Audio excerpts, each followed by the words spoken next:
سارا امبانی اور اڈانی کو مل جاتا.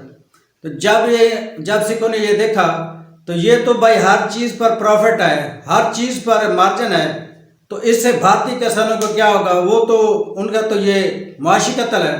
تو انہوں نے ان قوانین کے خلاف اور یہ بھی شرط لکھی کہ کوئی بندہ جو ہے نا اپنی فصل ان کارپوریشن امبانی اور اڈانی کے علاوہ کسی کو فروخت نہیں کرے گا. اس کی وجہ سے کسانوں کا جو احتساب ہو، انہوں نے 26 نومبر 2020 کو احتجاج کرنے شروع کیے اور یہ جنوری کے پہلے ہفتے تک کم از کم 10 لاکھ جو تھے وہ کسان، سکھ کسان، اور جس میں اور بھی جو فرقوں ہیں، مذہب کے لوگ ہیں کسان، وہ بھی اس میں شریک ہوئے. اور نریندر مودی نے ان کے ساتھ مختلف قسم کے حربے کیے اور وہ ان جائز مطالبات کو سکھ منوانے کے لیے انہوں نے 2 مہینے دھرنے دیے. لیکن نریندر مودی اپنے نشے میں دھت، انہوں نے جس طرح وہ پہلے دوسری اقلیتوں کا حقوق پامال کرتے تھے، اس طرح انہوں نے سکھوں کے ساتھ بھی یہ کام کرنا شروع کیا. تو جب یہ 26 جنوری 2021 کو بھارت نے یوم جمہوریہ منانے کا اعلان کیا تو اس سے پہلے سکھ کمیونٹی اور جتنے بھی یہ کسان تھے انہوں نے بھی جو ہے نا ریلی نکالنے کا اعلان کیا. اور اس ریلی کا نام ٹریکٹر ٹرالی تھا، جس میں پنجاب، ہریانہ، مغربی اتر پردیش، راجستھان، بہت سے دور دور علاقوں سے ہزاروں کے تعداد میں ٹریکٹر ٹرالیاں آئیں اور ان میں لوگ تھے. اور آخر 26 جنوری 2021 کو انہوں نے دہلی کے اندر گھس کر دھاوا بول دیا اور راستے میں ان کی جو فورسز تھے ان کے ساتھ متعدد لڑائیاں ہوئیں، جس میں کئی جو کسان تھے وہ زخمی ہوئے، کچھ لوگ وفات بھی پا گئے اور جو پولیس کے اہلکار تھے ان کو بھی کافی زخمی ہوئے. تو آخر سکھوں نے دہلی کے لال قلعے پر جا کر انہوں نے ترنگا جو ہندوؤں کا وہاں رکھا ہوا تھا اس کو ہٹا کر وہاں پر انہوں نے اس کے اوپر لال قلعے کے اوپر چڑھ گئے اور انہوں نے خالصتان کا جھنڈا لگا دیا اور پورا دہلی شہر جو تھا وہ خالصتان کے نعروں سے گونج اٹھا. تو جب یہ ہو رہا تھا، دہلی پر دھاوا بولا گیا، تو اس وقت ایک جنگ سا سما تھا. بھارتی جو فورسز ہیں انہوں نے شیلنگ کی، آنسو گیس استعمال کیے اور بھی بہت ظلم و ستم کیے.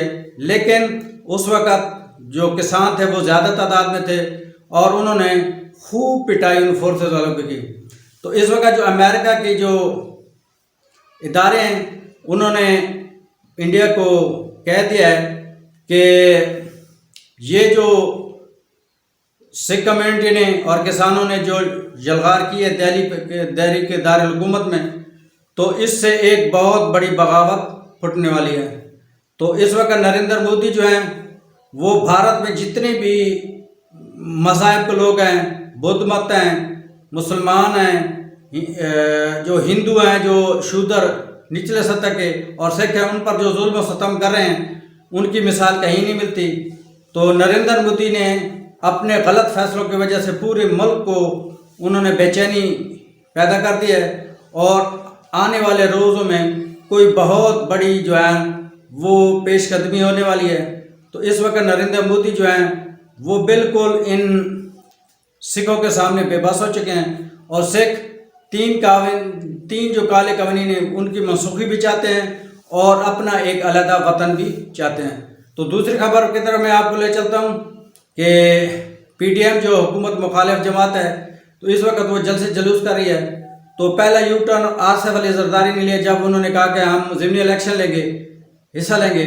تو انہوں نے جو پہلا الیکشن جو تھا سندھ میں وہ جیت لیا ہے اور اسی کی خوشی منا رہے ہیں. اور دوسری طرف میاں نواز شریف جو ہیں وہ اس خوشی سے بڑے سیخ پا ہوئے اور انہوں نے جو پی ٹی ایم کے چیئرمین ہیں مولانا فضل الرحمان ان سے ٹیلی فون پر بات کی کہ آپ ہمارے چیئرمین ہیں میاں، ہم اسٹیبلشمنٹ کے بالکل خلاف چل رہے ہیں، اور آصف زرداری جو ہے وکٹ کے دونوں طرف کھیل رہے ہیں. اور آپ جو بلاول بھٹو نے کہا ہے کہ ہم عمران خان کو تحریک عدم اعتماد کی پیش کریں گے اور ان کو وزارت عظمیٰ سے ہٹائیں گے، تو اس فیصلے سے میاں نواز شریف خوش نہیں ہیں، کیونکہ میاں نواز شریف اور مریم صاحبہ جو ہیں انہوں نے اسٹیبلشمنٹ پر جس طرح وار کیے ہیں، مسلم لیگ نون اب بالکل ایک بند گلی میں چل چکی ہے.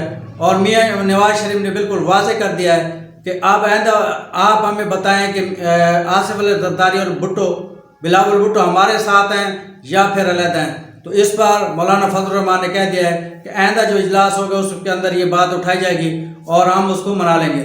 تو جو مولانا فضل الرحمان ہیں ان کو بھی دوڑے لگ چکے، کیونکہ وہ اس پی ڈی ایم کے چیئرمین ہیں، وہ دونوں طرف سے بہت پریشان ہیں اور بکھلاہٹ کا شکار ہو گئے ہیں. تو یہ اب آنے والا وقت ہی بتائے گا کہ یہ دونوں جماعتیں اکٹھی چلتی ہیں یا نہیں. تو اجازت دیجیے، ویڈیو اچھی لگے تو چینل کو سبسکرائب کریں. اللہ حافظ. پاکستان زندہ باد.